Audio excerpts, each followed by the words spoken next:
Salut à toutes et à toutes, c'est Erwan de Testacam et aujourd'hui on se retrouve pour une nouvelle vidéo.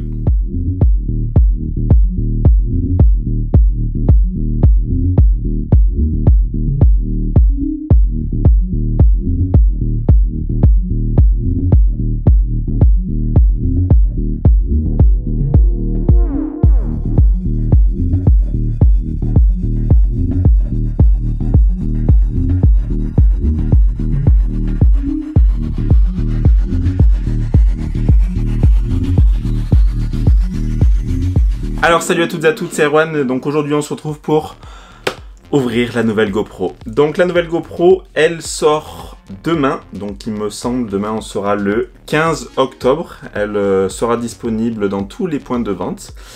Et vous pourrez la retrouver sur internet aussi, sur le site GoPro, en précommande dès ce soir si vous le souhaitez. Alors cette nouvelle GoPro Hero 8, qu'est-ce qu'elle a de nouveau ?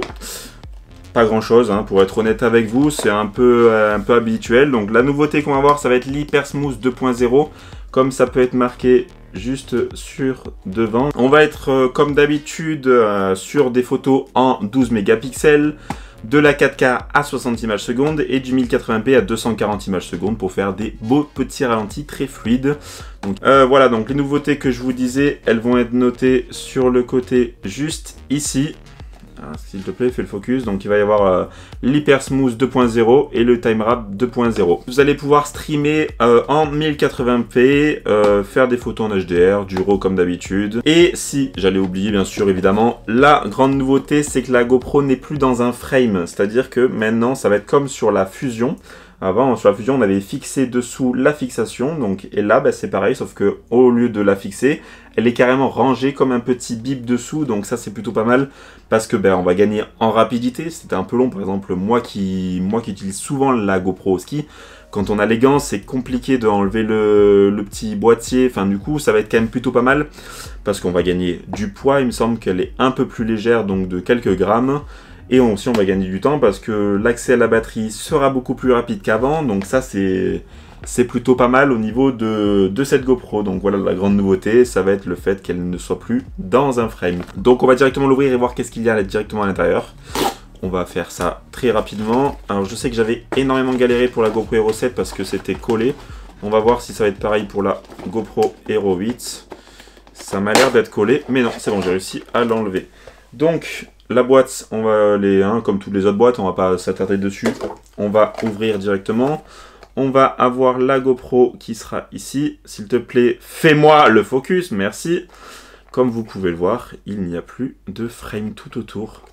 Donc au niveau du design, c'est un peu comme d'habitude. On va avoir le 8 qui va être sur le côté. L'écran derrière, donc il y a le film encore de protection. Au niveau, on va avoir pareil le petit pad derrière pour éviter les vibrations. Au niveau de l'ouverture, on peut le faire directement ici. Qu'est-ce qu'on va voir? On va voir un beau carton GoPro Plus en orange. J'ai l'impression, plusieurs notices, donc on va pas les lire, c'est pas ce qui m'intéresse. Les stickers comme d'habitude, il y en a 2, avant il y en avait 3. Merci GoPro. Bon, honnêtement, je m'en fous un peu. Alors, qu'est-ce que nous avons dedans? La batterie. Alors, comme on peut le voir, il y a un peu de bleu dessus, donc ça change énormément. S'il te plaît, est-ce que tu veux me faire le focus? Non, tu veux pas? Je vais devoir faire ma youtubeuse beauté. Incroyable ça, voilà. Donc comme vous le voyez, il y a un peu de bleu dessus, ce qui va changer, donc je sais pas honnêtement. La capacité, elle est de 1220 mAh, donc dans mes souvenirs c'est à peu près équivalent, et pour du 3,85 volts. On va avoir un câble USB-C. Ouais, c'est un petit pad comme d'habitude, sauf que c'est pas un plat, c'est un qui est un peu ondulé. Et ensuite, c'est tout, c'est vide. Ouais, chaque année GoPro, on va dire, vide ses emballages. Bientôt on n'aura plus que la GoPro, il faudra acheter tout le reste après. Bon, moi personnellement ça me dérange pas parce que j'ai énormément de GoPro, donc j'ai beaucoup de matériel, c'est pas ce qui m'intéresse le plus. Mais pour quelqu'un qui débute, je trouve que c'est un peu limite. Il manquerait peut-être le pad plat pour mettre si on en a besoin. Il peut y avoir la fixation J, parce que l'on a la toute simple, on peut avoir des petites vis. Donc ouais, c'est un peu limite, on va dire que voilà, on commence à s'habituer malheureusement maintenant. C'est un peu comme Apple, il y en a de moins en moins. Donc on va la sortir de son emballage. Alors, voilà, donc la grande nouveauté de cette année, ben voilà, ça va être juste ici. Vous allez voir, on a les deux fixations qui se rabattent, qu'on va pouvoir remonter des deux côtés pour pouvoir fixer notre GoPro. Donc ça, c'est très clairement une invention de ouf. Enfin, vraiment, genre, sur la Fusion, j'avais adoré le principe, c'était vraiment très très bien. Donc là, c'est plutôt pas mal. Pour les gens qui peuvent dire que ouais, ça va être fragile, ça veut se casser, il va falloir envoyer la GoPro. Eh bien non, parce que comme on peut le voir, il y a des petites vis juste dessous. Donc on va pouvoir au pire des cas changer la pièce si malencontreusement elle venait à se casser. Donc ça sera toujours possible de les changer, ça, il n'y a pas de problème. Et ensuite, au niveau de la batterie, donc la batterie, elle va être sur le côté, plutôt à la base elle était dessous, mais maintenant vu qu'elle est fixation, on peut plus. Donc là, il y a une petite qu'on peut lever, et après, ah bah voilà, en fait c'est tout simplement, il faut juste la lever, et après bah, vous pourrez enlever. Vous allez avoir le trou en USB-C, la petite encoche, je sais pas si on va très bien la voir, pour mettre la carte SD sur le côté, juste ici, et l'emplacement pour mettre la batterie. Donc voilà, on a qu'une seule porte maintenant étanche, on a plus, avant on en avait deux, maintenant ils en ont fait qu'une seule. J'avais mis la batterie à l'envers, et voilà, donc pour la refermer, il suffit de bien reclaquer la porte et relever la languette sur le côté. Donc est-ce que c'est bien foutu? L'avantage c'est que ça s'ouvrira pas sous l'eau, mais ça m'a l'air bien compliqué. Après c'est la première fois qu'elle se fait ouvrir cette GoPro, donc peut-être que ça vient de là. C'est un peu la petite partie de plaisir à chaque fois d'enlever ces petits films là. Quel plaisir.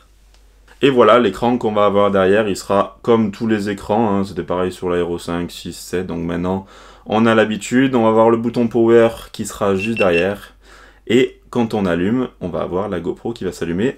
Voilà, donc quand on va allumer la GoPro, on va avoir le petit 8 qui sera sur l'écran derrière, et après bah, vous allez faire comme d'habitude vos changements de réglage. Alors, à l'intérieur de la GoPro, on va avoir des réglages, je ne sais pas si on verra très bien sur l'écran, mais qui sont directement intégrés. Donc par exemple, le mode standard en 1080p 60, le mode activité en Super View, le mode ralenti. Vous allez en fait pouvoir créer un peu des scènes. Donc par exemple, une scène où vous allez mettre une image en RAW en cinématique. Vous allez pouvoir créer une scène pour le slow motion en 1080p.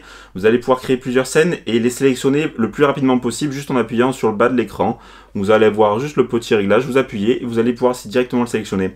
Donc c'est plutôt pas mal parce que vous avez en fait à portée de main les réglages que vous allez utiliser le plus. Alors c'est une bonne amélioration on va dire.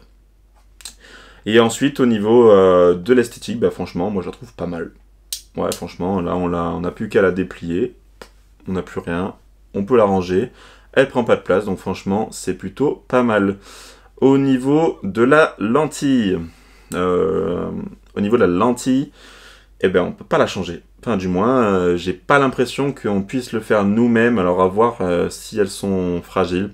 J'y mettrai, je pense, un film, comme j'avais mis sur mes autres GoPro, pour la protéger au maximum, parce que je sais pas trop si c'est faisable, donc on verra au fur et à mesure de l'usure comment ça se passe. Enfin en tout cas j'espère que voilà, cette petite unboxing très rapide vous aura plu.